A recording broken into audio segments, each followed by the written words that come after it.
TV en la calle.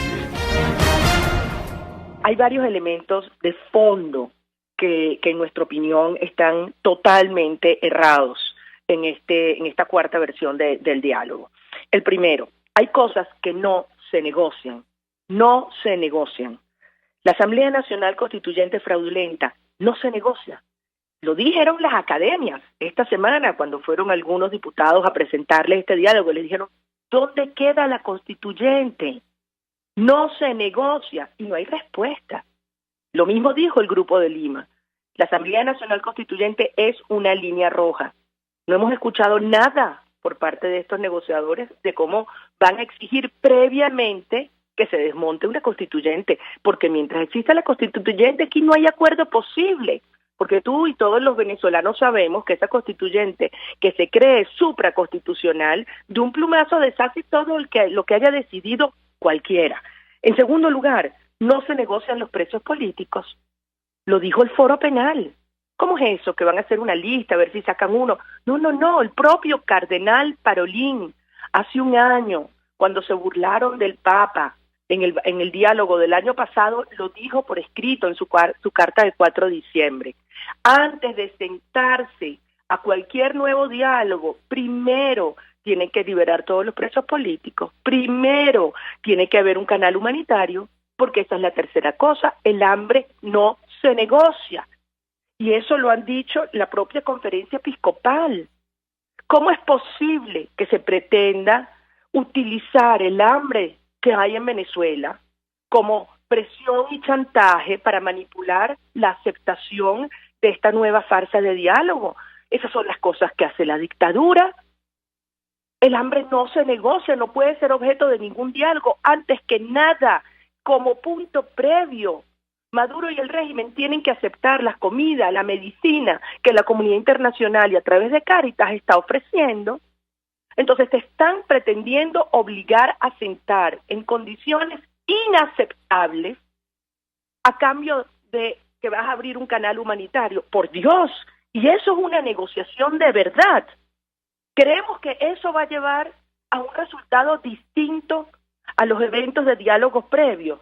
Y si estamos hablando de las personas que van, María Alejandra, el gran operador de este proceso, y tienen que decirlo, es el señor Rodríguez Zapatero, que es un agente de Nicolás Maduro y de las mafias del régimen.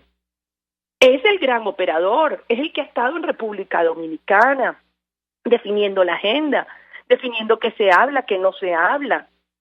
Y en cuanto a los negociadores, son los mismos de siempre, que no le han explicado al país, no han rendido cuentas, por qué fracasaron en esos diálogos anteriores. Y al final yo te voy a decir por qué fracasaron, porque han ido sin una amenaza creíble, porque el único objetivo de una negociación, cuando tú tienes una narcodictadura enfrente que está matando a un país de hambre, es su salida del poder.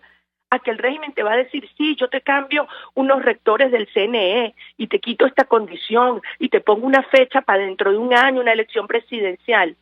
Y mientras tanto, ¿qué pasa? Es un año más de hambre, María Alejandra. Y cuando llegue esa elección el año que viene, ¿quién se va a encargar de que el régimen cumpla? A los 3 cancilleres. Yo tengo que preguntarle a nuestra invitada, y lo hemos hablado en otras oportunidades, si el diálogo está descartado por ahora, ¿cuál es la alternativa? Eso en primer lugar. Y en segundo lugar, si no cree usted que la división de la oposición favorece al gobierno. El presidente del gobierno español, Mariano Rajoy, le pedía encarecidamente a Antonio Ledezma unidad entre los factores de la disidencia que hacen vida en nuestro país. Quisiera su comentario en torno a estos dos temas.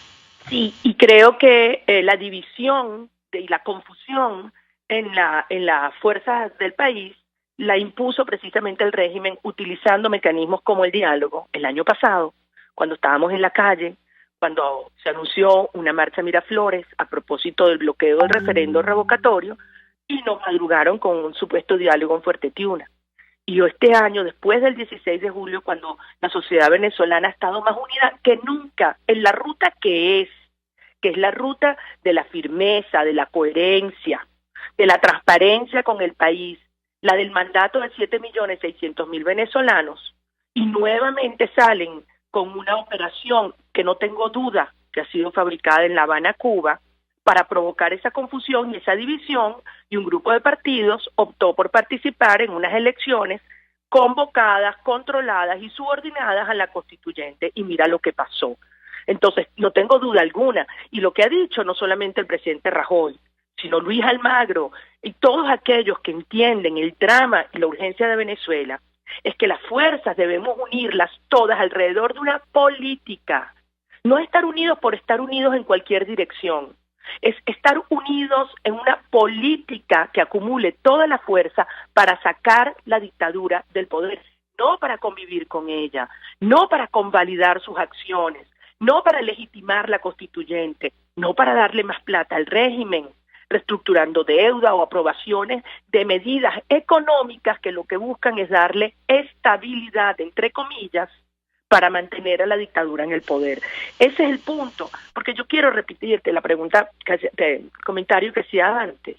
El gran problema que tiene este llamado diálogo, igual que los anteriores, es que aquí no hay cláusulas, no hay mecanismos de cumplimiento. Cuando dentro de un año o el tiempo que ellos decidan que van a hacer supuestamente una elección, llegue el día y no lo hagan, o lo hagan violando todos los acuerdos, ¿cómo van a hacer cumplir la palabra? Y yo le he preguntado eso a todas las personas que han estado vinculadas en los negociadores, o los mediadores, o los embajadores, y no hay respuesta. Porque yo te digo, sí, los 3 embajadores representan 3 gobiernos, pero el Papa representa, y el Vaticano es un Estado, y este es un régimen que se burló del Papa. No les importa, lo único que quieren es ganar tiempo, y para eso necesitan plata, y hacerle creer al mundo que hay un proceso de negociación para que se paren las sanciones de la Unión Europea y de los Estados Unidos y de Canadá y otros países. Eso es lo que buscan, engaño tras engaño tras engaño.